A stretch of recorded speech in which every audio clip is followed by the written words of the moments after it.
નમસ્કાર મિત્રો, હું છું આપનો લોક ગાયક જયેશ બારોટ. જેબી ફિલ્મ સ્ટુડિયોમાં આપનું હાર્દિક સ્વાગત છે. આજે આપણે મળી રહ્યા છીએ કાર્યક્રમના માધ્યમથી એક મુલાકાતમાં અમે પહોંચી ગયા છીએ જેબી ફિલ્મ સ્ટુડિયોની આખી ટીમ કમલેશભાઈ બારોટના આંગણે. કમલેશભાઈને મળ્યા પછી કમલેશભાઈના સગા બેન લોક ગાયિકા સંતુબેન બારોટ આજે આપણી સાથે છે. સંતુબેન બારોટ. સંતુબેન, જેબી ફિલ્મ સ્ટુડિયોમાં આપનું હાર્દિક સ્વાગત છે. જય માતાજી. જોરથી થોડું બોલવું પડશે. હા, થોડું જોરથી બોલવું પડશે કારણ કે અહીંયા કેમેરામાં તમારો અવાજ આવે એ રીતે. સંતુબેન, આપને કેટલો હરખ હશે કે આપ કમલેશભાઈના બેન છો? મને ખરેખર કહું તો હું મારા પોતાની જાતને ખૂબ જ ભાગ્યશાળી અને નસીબદાર સમજું છું કે મને આવા ભાઈ મળ્યા અને આવા મામા મળ્યા. ખરેખર આમ કમલેશભાઈ એકલા મારી માટે નહીં પણ સમાજની હરેક બેન દીકરીઓને બધી જ એવું જ ઈચ્છતી હોય કે આવા ભાઈ સૌને મળે. ખરેખર હરખની વાત એ છે કે ભાઈ અને બહેનનો પ્રેમ તો બધે જોવા મળ્યો છે મિત્રો, પણ ક્યારેક ભાઈ અને બહેનનો પ્રેમ જોવાનું ઈચ્છા થાય તો કમલેશભાઈ બારોટના ઘરે આંટો મારજો. ભાઈ અને બહેન બે સાથે રહે છે આજે પણ, અને એ બહેનનો પ્રેમ અને ભાઈનો પ્રેમ બાજવામાં નંબર 1 છે. બે બાજે ત્યારે તમને એવું લાગે કે આ જિંદગી ક્યારે ભેગા નહીં થાય, પણ ભાઈ બહેન વગર 1 કલાક ના રહી શકે, બહેન ભાઈ વગર 1 કલાક ના રહી શકે. એવો અદ્ભુત પ્રેમ જોવો હોય તો ક્યારેક કમલેશભાઈને ત્યાં આંટો મારજો. મિત્રો, ભાઈ અને બહેનની વાત આવે ત્યારે હું ખાસ સંતુબેનને પ્રશ્ન પૂછવાની કોશિશ કરીશ કે જ્યારે કમલેશભાઈ રૂબરૂમાં હોય ત્યારે અને જ્યારે કમલેશભાઈ ટીવીમાં જોતો હોય ત્યારે હવે એમાં તમને શું તફાવત લાગે છે? શું સાંભળવું ગમે છે તમને? તફાવત સાચું કહું તો કમલેશભાઈ જે દેખાય છે ને એ જ છે, એમના અંદર કોઈ ફરક નથી હોતો. મતલબ કશું બી હોય એમના જે સ્પષ્ટ જ દેખાઈ જાય છે. તો ટીવીમાં હોય ત્યારે પણ પોતાની જાતને એકદમથી અલગ નથી ગણતા. તો એ રીતના જે રીતના ટીવીમાં દેખાતા એવી રીતના જે ડિફરન્ટ એ હોવો જોઈએ. ડિફરન્ટ હોય છે. હા, કે ડિફરન્ટ એ છે કે અહીંયા તમે બે ભાઈ અને બેન બે એકબીજાથી મોઢું ચડાવીને ફરતા હોય ને એ જ ભાઈ જ્યારે સાંજે 6:15 વાગે ટીવીમાં આવતો હોય તો ત્યાં તમને એક કેવો અવસ્થા છે કે ભલે ગમે એમ છે જો મારો ભાઈ ટીવીમાં કેટલો રૂપાળો લાગે છે, એક એની અનુભૂતિ અલગ હોય છે, એનો પ્રેમ અલગ હોય છે, એનો ભાવ અલગ હોય છે. શ્રોતા મિત્રો, એક વાત જાણે તમને આનંદ થશે સંતુબેનની વાતોમાં કે ગમે એટલું તમે ખોટું બોલો પણ ભાઈનું ન નીચે પડવા દે એવી બેન. ભાઈ અને બહેનનો અખૂટ પ્રેમ એવો હોય છે કે બેનને પરણાવી દો. લગભગ સંતુબેન તમારા મેરેજને કેટલા વર્ષ થયા છે? 14 વર્ષ. 14 વર્ષની લગ્ન યાત્રામાં તમે ક્યારે ભાઈને ભૂલી શક્યા છો?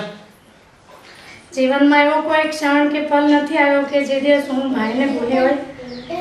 એક સમય એવો હતો કે જ્યારે મારા મેરેજની તારીખ લખવામાં આવી હતી, કંકોત્રી છપાવે, ત્યારે ભાઈની હાજરી નથી. ત્યારે મારા મામા, જયેશ મામા, મારા પપ્પા, ત્યારે મેં ભાઈને બહુ યાદ કર્યા અને રાહ જોતી કે આજે ભાઈ આવે તો મારી આ શુભની ઘડીમાં એક ભાઈ સાથે હોય તો મને સારું લાગે એમ. કેમ કે ભાઈને મેં જીવનમાં મા અને બેન, મને બેન નથી, અને નાનપણમાં ભાઈ કહેતા હતા કે નાનપણમાં બહુ જ આમ તકલીફ વેઠીને પપ્પાએ મોટા કર્યા, પણ ખરેખર જો જીવનમાં બધું જ મારું સર્વસ્વ માન્યું હોય ને તો એ મારા ભાઈ છે. અને તમે હમણાં જે વાત કરી કે મોઢું, ખરેખર ભાઈ બહેન લડ્યા શું કે ભાઈ બહેનની થોડી ખાટી મીઠી તકરાર હાલતી હોય, પણ મેં કોઈ દિવસ ભાઈથી મોઢું નથી ચડાવ્યું કે કોઈ દિવસ ભાઈએ મારાથી મોઢું નથી ચડાવ્યું. એ પ્રેમ જ અદ્ભુત હોય છે, ભાઈ અને બહેનનો પ્રેમ જ અદ્ભુત હોય છે મિત્રો. ખાસ આજે મુલાકાતમાં વધારે મજા એ આવે છે એક મુલાકાતમાં કે અત્યાર સુધી બધા કલાકારોની મુલાકાત લેતા હોય ને ત્યારે આપણને એવું લાગે કે કલાકાર એટલે પોતાની એક આગવી કારકિર્દી વિશે જ વાતો કરતા હોય છે કે હું આમ છું, હું તેમ છું, મેં આ ગીતો ગાયા, મેં આ એક્ટિંગ કરી, મેં આમ કર્યું. પણ મિત્રો, દિલ સુધી પહોંચવા માટે કોઈ ચેનલ હોય તો માત્ર જેબી ફિલ્મ સ્ટુડિયો છે, અને એનો એક પર્સનલ કાર્યક્રમ કોઈ હોય તો એક મુલાકાત છે. એક મુલાકાત વિના આ કાર્યક્રમ અધૂરો છે. એક મુલાકાતનો ભાવ જ એ છે કે સાહેબ દિલમાં પડેલી વાતો બહાર આવે, દિલમાં પડેલી વાતો બહાર આવે. અને બીજું એ કે જે માધ્યમ આપ સુધી પહોંચવાનું, શ્રોતાજન સુધી પહોંચવાનું, તમને કોઈને ખબર નહીં હોય, તમે આજ સુધી ખાલી કમલેશભાઈને જ ગાતા જોયા છે, પણ જેટલો સુરીલો કમલેશભાઈ બારોટ ગાય છે એટલું સુરીલું સંતુબેન બારોટ પણ ગાય છે. સંતુબેન, તમે પણ એક સારા સિંગર છો એવું મેં જાણ્યું છે. તમારી દયાથી થોડું ઘણું ગાઈ લઈએ છે.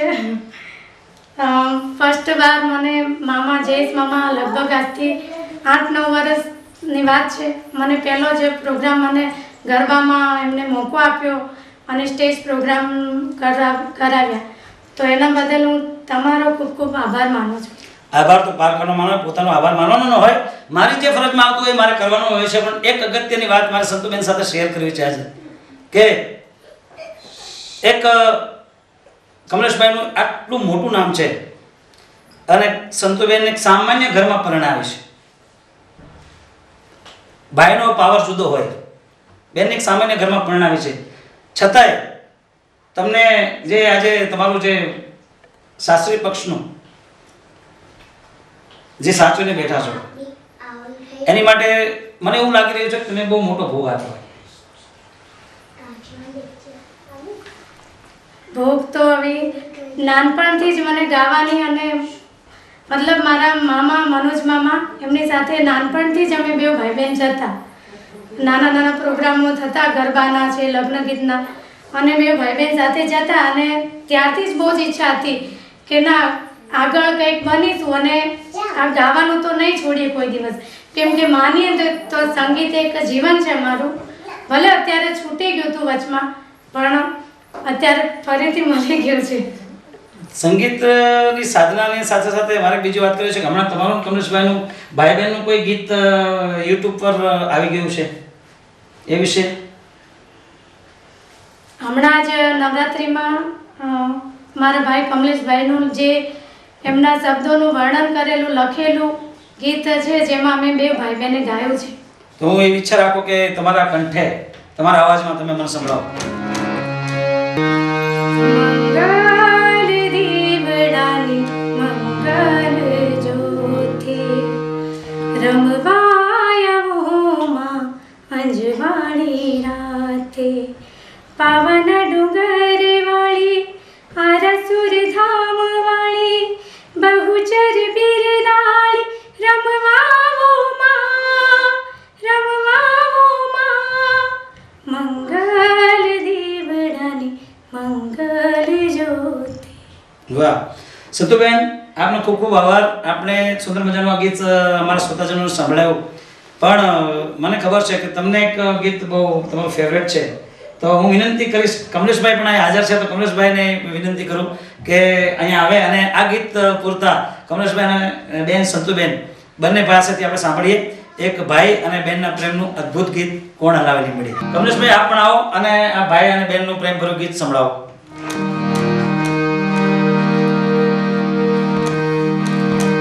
એ પંખીડા પંખીડા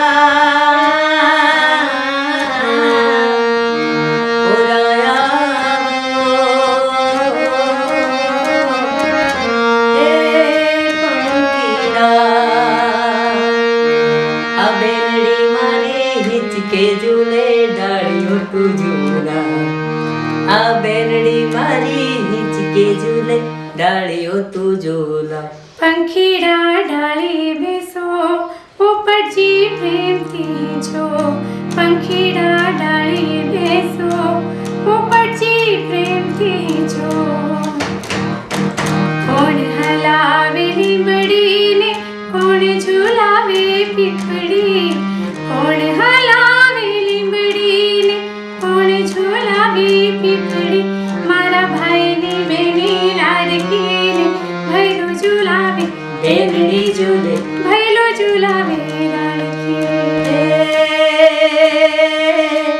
આજ ઝુલાવું બેનડી તારા હેત કયા ના જા અરે આજ ઝુલાવું બેનડી તારા હેત કયા ના જા અરે આજ ઝુલાવું બેનડી તારા હેત કયા ના જા મીઠડો વાયો વાયરો બેની આમ ઝૂલણી જા ખમતને વીરા મારા મીઠડા લઉં તારા ખમતને વીરા મારા મીઠડા લઉં તારા કોણ હલાવે લીંબડીને કોણ ઝુલાવે પીપળી કોણ હલાવે લીંબડીને કોણ ઝુલાવે પીપળી મારા ભાઈની બેની લાડકીને ભૈલો ઝુલાવે આ બેનડી ઝૂલે ભૈલો ઝુલાવે લાડકી સંતુબેન કમલેશભાઈ આપનો ખૂબ ખૂબ આભાર આપનો કિંમતી સમય જેબી ફિલ્મ સ્ટુડિયોને અને એક મુલાકાત આપ્યો તે બદલ.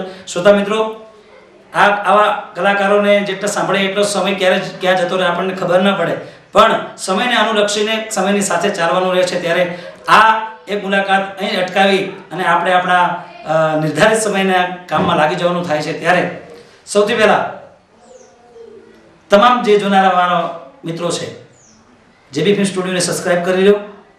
ના કરી હોય તો ફરી યાદ કરાવું કે બાજુમાં રહેલી ટોકરી ઉપર ક્લિક કરો. અને હા, આવતા શુક્રવારે મળીએ બપોરે 12 વાગે. ત્યાં સુધી બધાને જય માતાજી. અને હા, મારા ચાહકો, મારા ભગવાન, મારા શ્રોતાજનોને મારી ખાસ વિનંતી છે કે એક મુલાકાત અને હૃદયની વાતો સુધી પહોંચવું હોય ને, please JB films, JB YouTube channel, JB films YouTube ચેનલને લાઈક કરજો, સબસ્ક્રાઇબ કરજો અને શેર કરજો. અને આ પેલી ટોકરી આવે ને મામા, એ તો વગાડજો જ. એ તો આમ કરીને આમ દબાવજો જ. જય માતાજી. જય માતાજી.